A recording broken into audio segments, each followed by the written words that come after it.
What's up guys, Macadii here. Now as you guys know, Aegislash is currently being tested to see if it's going to come back into OU, and I figured I might as well make a quick video about my feelings about the whole thing and why I personally feel that Aegislash should be banned and stay banned. So if we go back to the early stages of Gen 6, Aegislash was one of the most dangerous Pokemon in the entire tier, because if it's 150 offences and then also the ability to then switch back to having 150 defense using the priority move King Shield, and then on top of that, King Shield meant that if you hit a Aegislash that was doing the King Shield, your attack would go down by 2 stages, which is absolutely crazy. So then the OU Council decided to ban it, and I've got here a list of the different reasons of why Aegislash was banned. First one was Aegislash is an extremely effective Pokemon with a very high risk to high reward output. If you manage to predict your opponent and opt to not go for the King Shield and go for a Swords Dance instead, you could very easily take out several of his Pokemon or even sweep his team as well. The next reason was that Aegislash has multiple sets that are all effective. It can go from a setup set or to a Life Orb sweeping set or even to a sub-toxic set, which actually works against a lot of the main counters that were used against Aegislash. They also argued as well that with Aegislash's access to King Shield, it meant that actually a lot of the decisions that were having to be made were just sort of arbitrary 50-50, and actually a lot of the games were sort of won or lost based mainly on these choices. So for example, if Aegislash is on the field and you decide to set up because you think he's going to go for the King Shield and he attacks and takes you out, or sets up a Swords Dance, then just because you've had to make that 50-50 pick means that actually you potentially may have lost that game just because of making that one single choice. And then if you do make a choice of attacking and then he goes to the King Shield, it means he then has the opportunity to potentially set up. On top of that as well, they also argue here that Aegislash has determined a lot of the many sort of higher level ladder matches, and that actually there's not a huge amount of skill involved in it, and when you've got that, with that sort of 50-50 choice as well. So those are the reasons of why Aegislash was banned to start with, and now they've decided to reopen this and potentially see if he can come back into OU.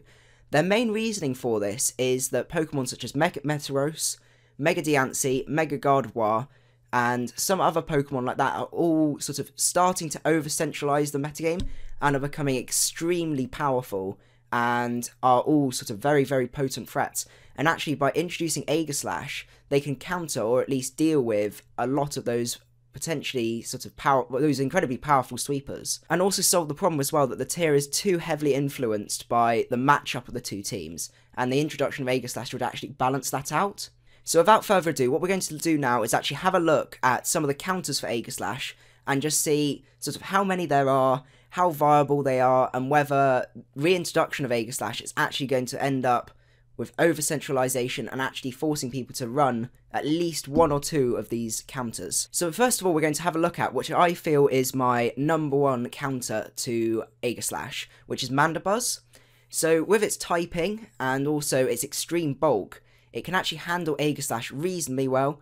It's resistant to Shadow Sneak and also it outspeeds as well, which means that it can very, very easily come in, either take a switch in as well, especially with the sort of its huge bulk, and also its resistances to its to Aegislash's ghost type stab as well.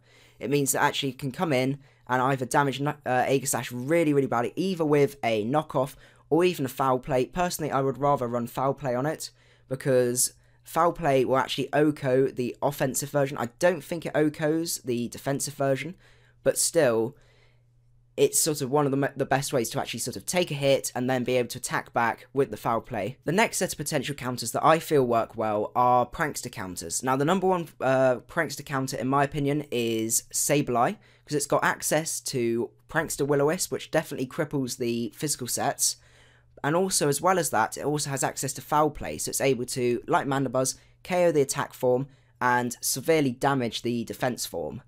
So the main disadvantage with Sableye is it doesn't actually counter the special one particularly well, which can be a problem. The main weakness with Sableye though is it is prone to being set up upon because it's not got access to Encore.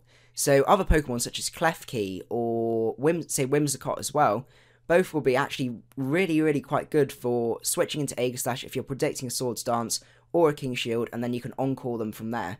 Those are the two, normally the two moves that Aegislash chooses between if it's running the physical set. So when you bring it, if you try and switch in Klefki, I would say you're reasonably safe in being able to switch it in when Aegislash is in its attack form. Another great way to check Aegislash is to look at Pokemon that don't hit on the physical side and also are immune to Shadow Sneak, because once a Aegislash sets up, one of the most threatening things about it is it can Shadow Sneak and out-prioritize most of your all of your Pokemon if they're not running any priority.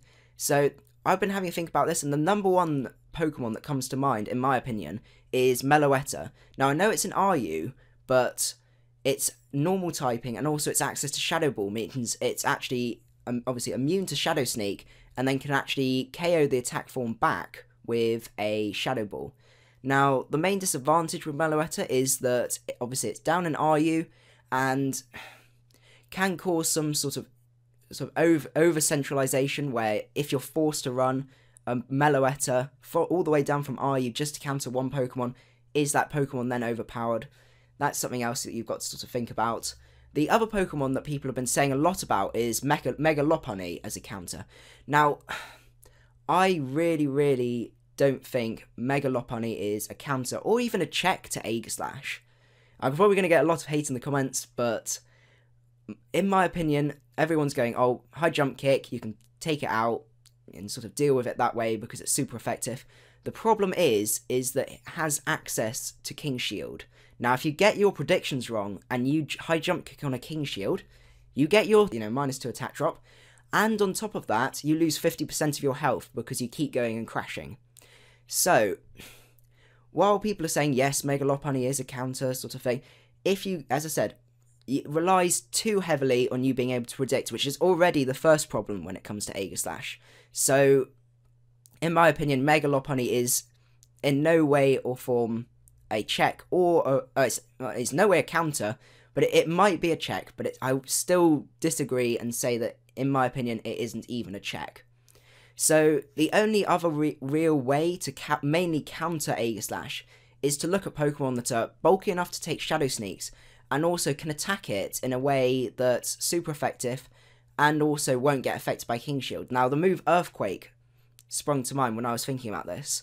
So, looking at Pokemon that are bulky enough to be able to take Shadow Sneaks and KO back with Earthquake, first one that popped to mind was obviously Landorus T. Now, that's got the advantage that it's got access to Intimidate, which means that you can decrease the attack of the Aegislash before it, when you switch him and before it attacks. Other Pokemon include Swampert and Mega Swampert, Garchomp, I've got a list here, Hippowdon and Excadrill are the main ones that sort of sprung to mind to this. Obviously, Excadrill probably doesn't work as well as the rest of them once the Aegislash starts setting up, but the rest of them have got the ability to take a Shadow Sneak, even a boosted one, and then be able to KO back afterwards. But I still feel that even with all these potential counters, while there is quite a wide range of them, having to rely on either running a Mandibuzz, a Prankster user, a Shadow Sneak counter, which is mainly a Pokemon down in RU, and then also a bulky ground type, I feel just to try and counter one Pokemon, and even then, you still don't know what set the Aegislash is. So, say if you come in and you've got a Mandibuzz as your counter to Aegislash, if that Aegislash is running the sub-toxic set, that's it, you cannot beat that set. That set is designed to beat Pokemon like Mandibuzz and things like that are meant to be countering the normal set. So even then, Aegislash can still work its way around them. So, I personally feel that while it's definitely something that should be thought about and tested, personally, I think it should still stay up in Ubers. Once Aegislash was banned, there was a lot less guesswork on my part, and every time I battled and saw an Aegislash on the other side of the team, it annoyed me, because it meant that I knew later on I was going to have to make 50-50 choices that weren't necessarily skill-based, more arbitrary, that could actually sway the entire game and either win me the match or lose me that match. And to be honest, even if their Aegislash is out of the way, their sort of reward for that 50-50 is much higher than my one. If I win the matchup and KO them with an Earthquake or something like that, or you know, and they get their prediction wrong, then they've got dead Aegislash. If they manage to outpredict me or guess right, then and get a Swords Dance up, they can potentially sweep through the whole team, and that's it pretty much. There's not much, you know, outside of Pokemon that can take a +2 Shadow Sneak that, you know, you can beat. So yeah, so that's my opinion, guys. I know this has been a little bit more sort of casual, but I hope you guys enjoyed the video. That's my sort of personal thoughts on the whole thing, and I hope you find this useful. I would love to hear your opinion on the whole thing, so leave your opinions and everything down in the comments below, and so hope you guys enjoyed the video, and I will see you at the next one. Macadii out.